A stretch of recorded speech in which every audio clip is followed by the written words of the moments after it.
হুম শুরুতে মানে একটা খুব অদ্ভুত পরিস্থিতির কথা একটু কল্পনা করা যাক। আচ্ছা। ধরুন কেউ একজন একটা গুপ্তধনের খোঁজে নিজের একদম চেনা গণ্ডি ছেড়ে বেরিয়ে পড়ল। মানে মরুভূমি, সাগর, অজানা বিপদ সবকিছু পার হলো বছরের পর বছর ধরে। হ্যাঁ, বিশাল এক রোমাঞ্চকর যাত্রা আর কি। ঠিক তাই। কিন্তু একেবারে শেষে গিয়ে সে আবিষ্কার করল যে সেই যে কাঙ্ক্ষিত গুপ্তধনটা, সেটা আসলে পৃথিবীর অন্য কোথাও নয়, বরং তার নিজের বাড়ির আঙিনাতেই পোঁতা ছিল। উফ!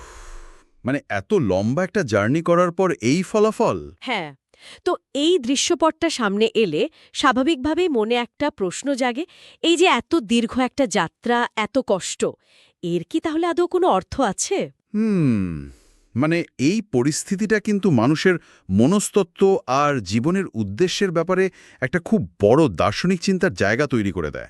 মানে প্রথম দেখায় মনে হতেই পারে যে পুরো কষ্টটাই হয়তো একদম বৃথা গেল। একদমই তাই, মনে তো হবেই। কিন্তু আসলে একটু গভীরভাবে যদি আমরা বিশ্লেষণ করি, তাহলে দেখা যায় যে ওই নির্দিষ্ট যাত্রাপথটা আর সেই পথের ওই কঠিন অভিজ্ঞতাগুলো ছাড়া হয়তো ওই গুপ্তধনের আসল মূল্যটাই কখনো বোঝা যেত না। ঠিক। এমনকি ওই যাত্রাটা না করলে গুপ্তধনের আসল ঠিকানাও হয়তো চিরকাল ওই অজানাই থেকে যেত। আর ঠিক এই রহস্যময় আর দারুণ অনুপ্রেরণামূলক থিমটা নিয়ে লেখা হয়েছে পাউলো কুয়েলহোর সেই বিশ্ববিখ্যাত বই দি অ্যালকেমিস্ট। হ্যাঁ, মাস্টারপিস একটা কাজ। তো আজকের এই বিস্তারিত বিশ্লেষণে আমাদের সামনে রয়েছে বেশ কিছু চমৎকার সোর্স।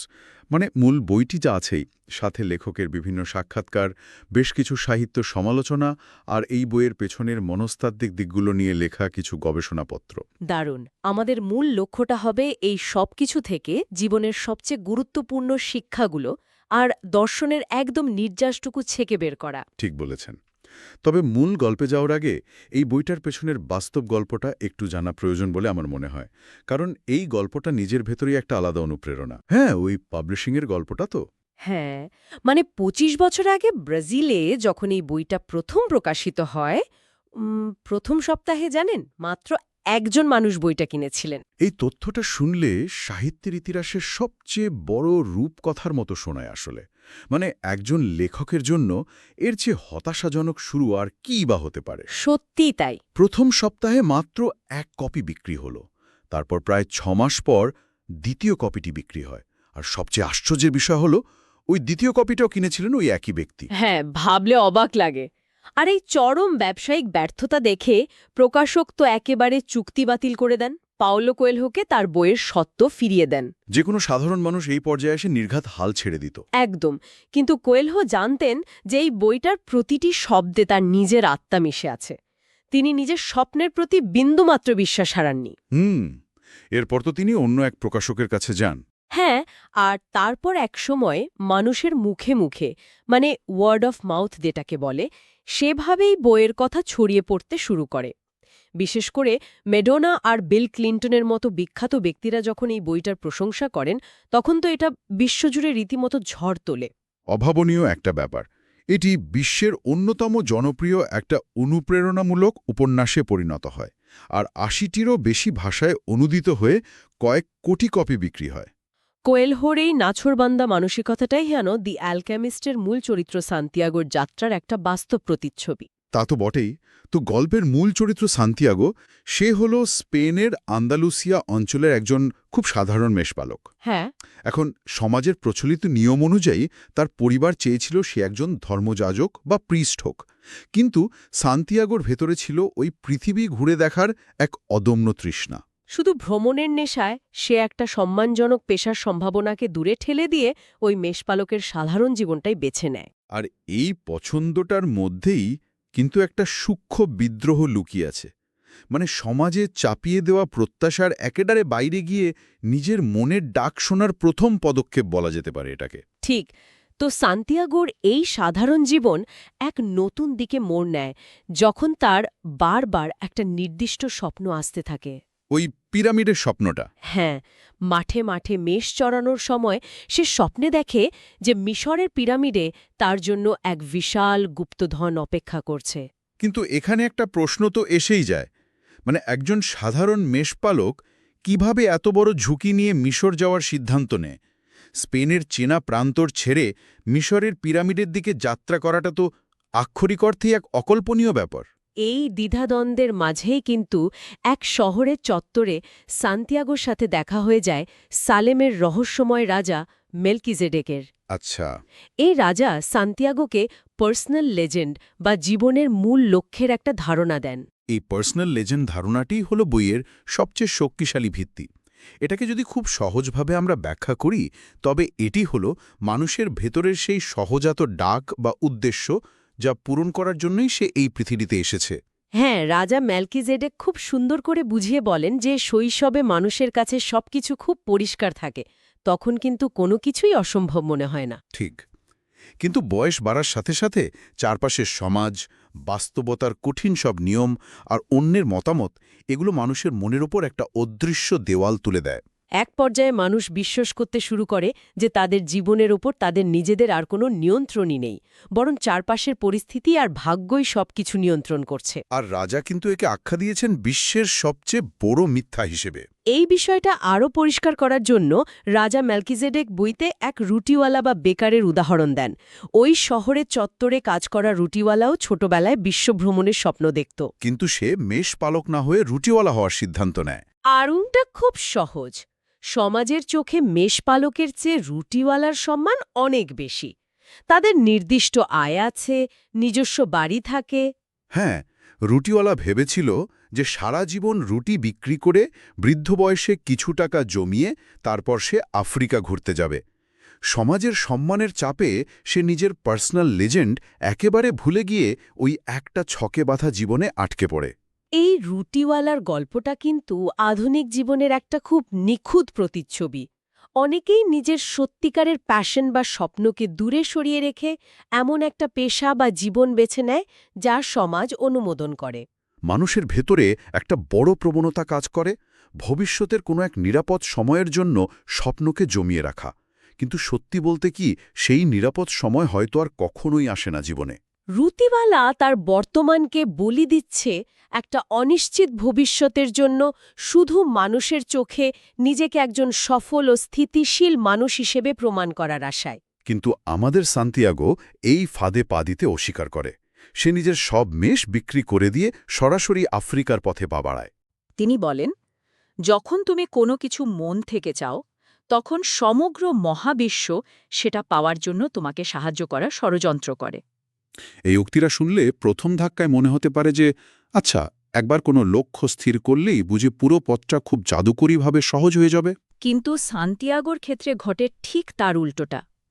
আফ্রিকার পা রাখার পরপরই সে এক প্রতারকের খপ্পরে পড়ে যায় আর তার জমানোর সমস্ত টাকা খুইয়ে বসে। একেবারে কপরদকশূন্য অবস্থা। হ্যাঁ, অচেনা এক শহরে সম্পূর্ণ ভিন্ন ভাষাভাষী মানুষের মাঝে সে একদম একা হয়ে পড়ে। এই পয়েন্টটা কিন্তু খুব গুরুত্বপূর্ণ। ওই যে মহাবিশ্বের ষড়যন্ত্র শব্দটা ব্যবহার করা হলো, এখানে আসলে কোনো শর্টকাট বা জাদুর কাঠির কথা বোঝানো হয়নি। তাহলে কি বোঝানো হয়েছে? বরং মহাবিশ্ব সেই স্বপ্ন পূরণের জন্য মানুষকে ভেতর থেকে প্রস্তুত করে, আর সেই প্রস্তুতির প্রক্রিয়াটা অনেক সময় অত্যন্ত কঠিন হয়। সান্তিয়াগো যখন সব হারায়, তখন তার সামনে দুটো পথ খোলা ছিল। হ্যাঁ, হয় হার ছেড়ে দিয়ে নিজেকে একজন হতভাগ্য শিকার হিসেবে মেনে নেওয়া, অথবা এই বাধাটিকে নতুন কিছু শেখার একটা সুযোগ হিসেবে দেখা। বাধ্য হয়ে সান্তিয়াগো এক ক্রিস্টাল মার্চেন্ট বা কাঁচের জিনিসপত্র বিক্রেতার দোকানে কাজ নেয়।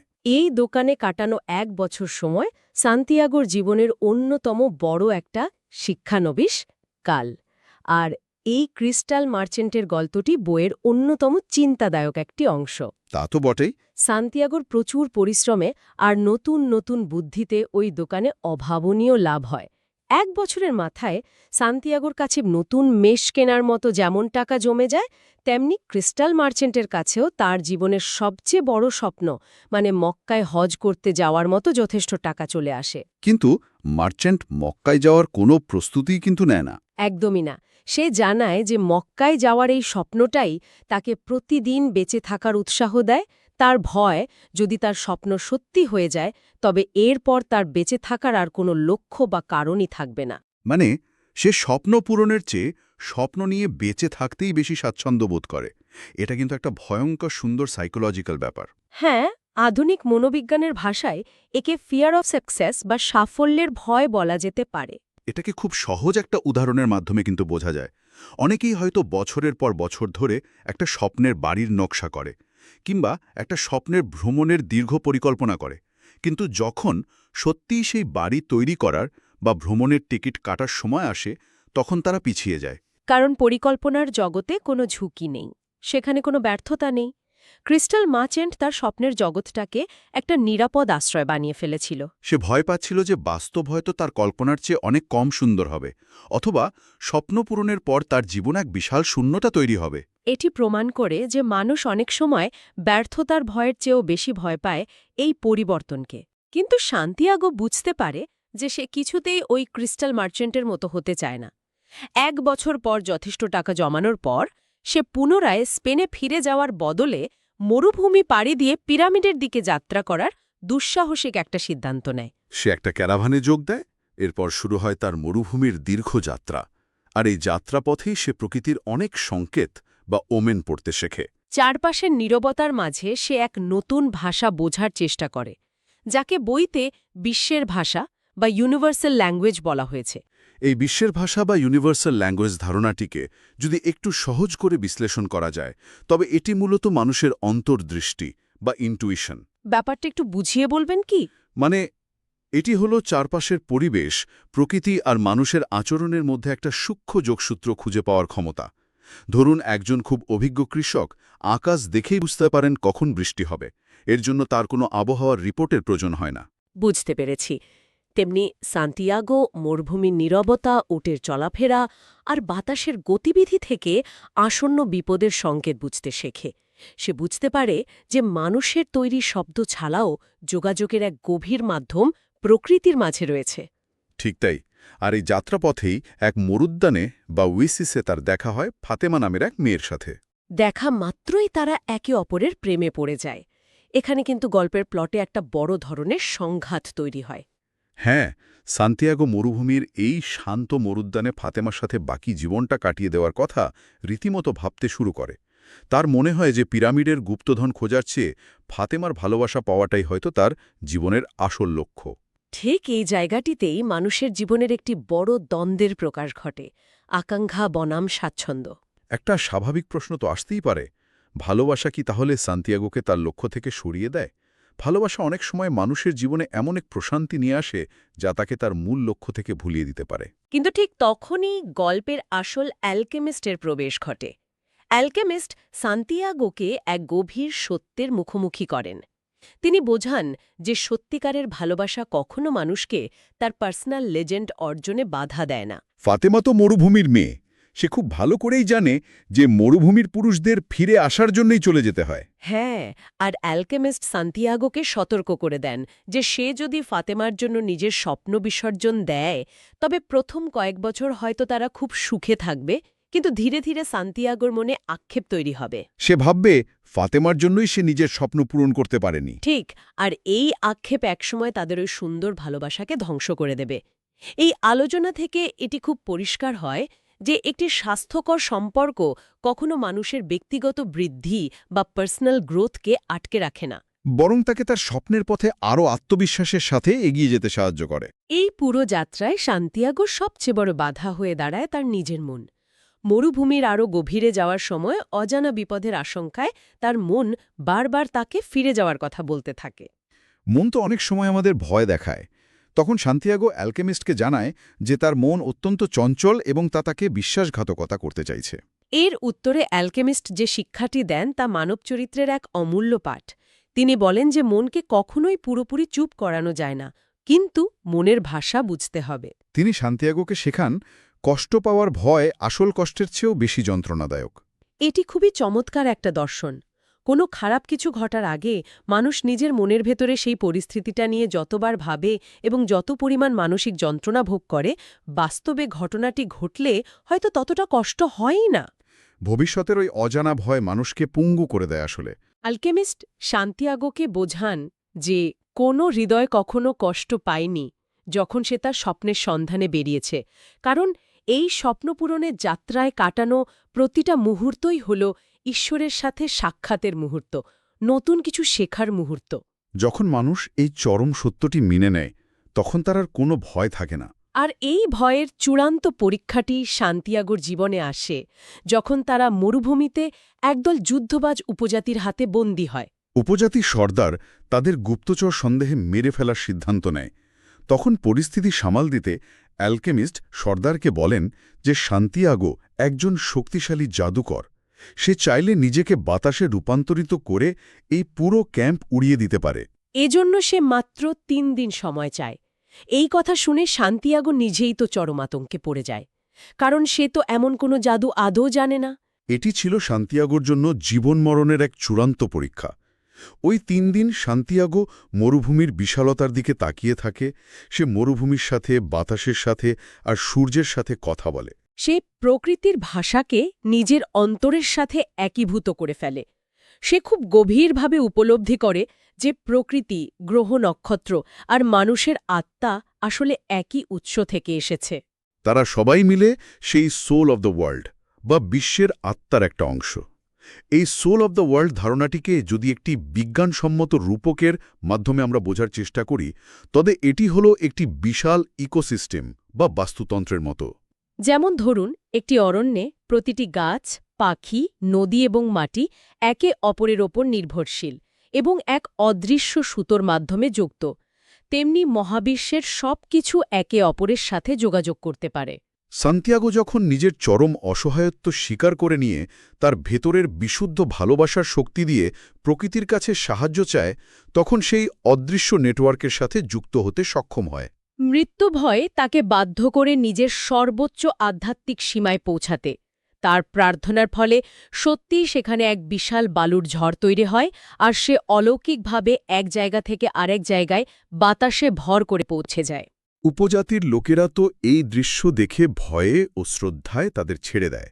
এরপরই আসে গল্পের সেই সবচেয়ে কাঙ্ক্ষিত মুহূর্ত বা ক্লাইম্যাক্স। সান্তিয়াগো অবশেষে একা পিরামিডের কাছে পৌঁছায়। বিশাল সেই প্রাচীন পিরামিড দেখে সে আবেগে কেঁদে ফেলে। তার চোখের জল যেখানে পড়ে সেখানে সে একটি স্কারাব বিটল বা গুবড়ে পোকা দেখতে পায়, যা কিনা মিশরের সংস্কৃতিতে ঈশ্বরের একটা বিশেষ সংকেত। হ্যাঁ, সে পাগলের মতো সেই বালি খুঁড়তে শুরু করে। সে মাটি খড়েই চলে, কিন্তু সেখানে কোনো গুপ্তধন ছিল না। উল্টো একদল ডাকাত এসে তার উপর হামলা করে। তারা তার সব সোনা কেড়ে নেয় আর তাকে নির্মমভাবে মারধর করে। সান্তিয়াগো যখন প্রায় মৃত্যুর কাছাকাছি, তখন জীবন বাঁচাতে সে ডাকাতদের তার সেই স্বপ্নের কথা বলে। সে জানায় যে সে পিরামিডের নিচে গুপ্তধনের সন্ধানেই এত দূর ছুটে এসেছে। এই কথা শুনে ডাকাত দলের সর্দার তো তাকে বোকা ভেবে হেসে ওঠে। সর্দার তাকে বলে যে ২ বছর আগে ঠিক এই জায়গাতেই সেও একটা স্বপ্ন দেখেছিল। সেই স্বপ্নে দেখেছিল যে তাকে স্পেনে যেতে হবে, সেখানে এক ভাঙা গির্জার ভেতরে একটা সেকেমোর গাছের গোড়ায় মাটি খুঁড়লে সে একটা বিশাল গুপ্তধন পাবে। কিন্তু সর্দার সান্টিয়াগোকে তাচ্ছিল্য করে বলে যে সে অন্তত এত বোকা নয় যে শুধু একটা স্বপ্নের উপর ভিত্তি করে পুরো মরুভূমি পাড়ি দেবে। এই সমাপ্তিটি সাহিত্যের ইতিহাসে অন্যতম সেরা একটি আইরনি বা পরিহাস তৈরি করে। গুপ্তধন তো আসলে স্পেনের সেই ভাঙা গির্জাতেই ছিল, ঠিক যেখান থেকে সান্তিয়াগো তার যাত্রা শুরু করেছিল। সে সারা পৃথিবী ঘুরে গুপ্তধন খুঁজতে গেল, অথচ সেটা তার নিজের দেশেই, নিজের ফেলে আসা ঠিকানাতেই পোতা ছিল। তাহলে এখন প্রশ্ন ওঠে, সান্তিয়াগো কি বোকা ছিল? এত বড় যাত্রাটা কি তাহলে পুরোটাই অর্থহীন ছিল? মোটেও না। এই জায়গাটিতেই বইটির সবচেয়ে গভীর দর্শন লুকিয়ে আছে। গুপ্তধন স্পেনে থাকলেও সান্তিয়াগো যদি এই দীর্ঘ যাত্রায় বের না হতো, তবে সে কখনোই ডাকাতের মুখ থেকে ওই গুপ্তধনের আসল ঠিকানাটা জানতে পারত না। সে যদি নিজের ঘরেই বসে থাকত, তবে সে কখনো প্রকৃতির ভাষা বুঝতে পারত না, ক্রিস্টাল মার্চেন্টের দোকানে ওই ব্যবসার কৌশল শিখত না, নিজের মনের গভীরতা চিনতে পারত না, এবং অবশ্যই ফাতেমার মতো একজনকে খুঁজে পেত না। গন্তব্যে পৌঁছানোর চেয়ে সেই গন্তব্যে যাওয়ার পথে মানুষ হিসাবে সে যে মানসিক এবং আধ্যাত্মিক রূপান্তরের ভেতর দিয়ে গেছে, সেটাই হলো তার জীবনের আসল গুপ্তধন। অসাধারণ। তো এই পুরো আলোচনার শেষে জীবনের এই শিক্ষাগুলো খুব চমৎকারভাবে ফুটে ওঠে। প্রথমত, চারপাশের সমাজের প্রত্যাশার বাইরে গিয়ে নিজের পার্সোনাল লেজেন্ড বা জীবনের মূল লক্ষ্যকে চেনা। দ্বিতীয়ত, মহাবিশ্বের দেওয়া সংকেতগুলো বা ওমেন্স বুঝতে শেখা। তৃতীয়ত, আরামের জায়গা বা কমফর্ট জোন থেকে বেরিয়ে এসে অনিশ্চয়তাকে মেনে নেওয়া, ঠিক যেমনটা ওই ক্রিস্টাল মার্চেন্ট করতে পারেনি। এবং সবশেষে ব্যর্থতার ভয়কে জয় করে নিজের সত্যিকারের মনের ডাক শোনা। তবে আজকের এই বিস্তারিত বিশ্লেষণ শেষ করার আগে একটি নতুন দৃষ্টিকোণ থেকে বিষয়টি একটু ভাবা যেতে পারে, মানে একটা গভীর চিন্তার বিষয় যদি সামনে রাখি। হ্যাঁ, অবশ্যই। বর্তমান যুগে যেখানে সবকিছু এক ক্লিকেই পাওয়া যায়, যাকে আমরা ইনস্ট্যান্ট গ্র্যাটিফিকেশন বলি, সেখানে কি সান্তিয়াগোর মতো এমন দীর্ঘ অনিশ্চিত যাত্রায় বের হওয়া আদৌ সম্ভব? আধুনিক সমাজ তো আমাদের শিখিয়েছে সবকিছু দ্রুত সমাধান খুঁজতে। ঠিক বলেছেন, একটু কষ্ট হলেই আমরা খুব দ্রুত হাল ছেড়ে দিই। আজকের দিনে সান্তিয়াগো হয়তো পিরামিডের কথা শুনে গুগল ম্যাপে তা দেখে নিত আর নিজের ঘরেই চুপচাপ বসে থাকত। এই দ্রুত প্রাপ্তির যুগে আমরা কি আমাদের নিজস্ব পার্সোনাল লেজেন্ড খোঁজার ধৈর্য এবং সাহসটুকু হারিয়ে ফেলছি না? কল্পনা করুন তো, আসল গুপ্তধন সোনাদানা নয়, বরং স্বপ্ন খোঁজার এই দীর্ঘ যাত্রায় আপনি ঠিক কেমন মানুষে পরিণত হলেন, সেটাই কি আসল প্রাপ্তি নয়? যেমনটা অ্যালকেমিস্টরা সীসাকে সোনায় পরিণত করে, তেমনি আমরাও কি আমাদের এই সাধারণ জীবনকে অসাধারণ কিছুতে পরিণত করতে পারি না? এটা সত্যিই খুব গভীরভাবে ভাবার মতো একটা বিষয়। অসাধারণ একটা ভাবনার জায়গা তৈরি হলো এই প্রশ্নের মাধ্যমে। জীবনের আসল সৌন্দর্য তো সেই দীর্ঘ যাত্রার অনিশ্চয়তার মাঝেই লুকিয়ে থাকে। একদম তাই। আজকের এই বিস্তারিত বিশ্লেষণ আমরা এখানেই শেষ করছি। বইয়ের গভীর দর্শন এবং সারসংক্ষেপ নিয়ে এমন আরও অনুপ্রেরণামূলক আলোচনা শোনার জন্য আমাদের এই চ্যানেলটি সাবস্ক্রাইব করে রাখতে পারেন। আর এই পর্বের গল্প এবং বিশ্লেষণগুলো যদি ভালো লেগে থাকে, তবে যাদের এই ধরনের অনুপ্রেরণামূলক গল্প শুনতে ভালো লাগে, সেই বন্ধুদের সাথে এটি শেয়ার করতে পারেন। নতুন কোনো বিষয় নিয়ে, নতুন কোনো চিন্তার খোরাক নিয়ে আবারও কথা হবে। ততক্ষণ পর্যন্ত নিজের পার্সোনাল লেজেন্ড খোঁজার যাত্রা অব্যাহত থাকুক। ভালো থাকবেন সবাই।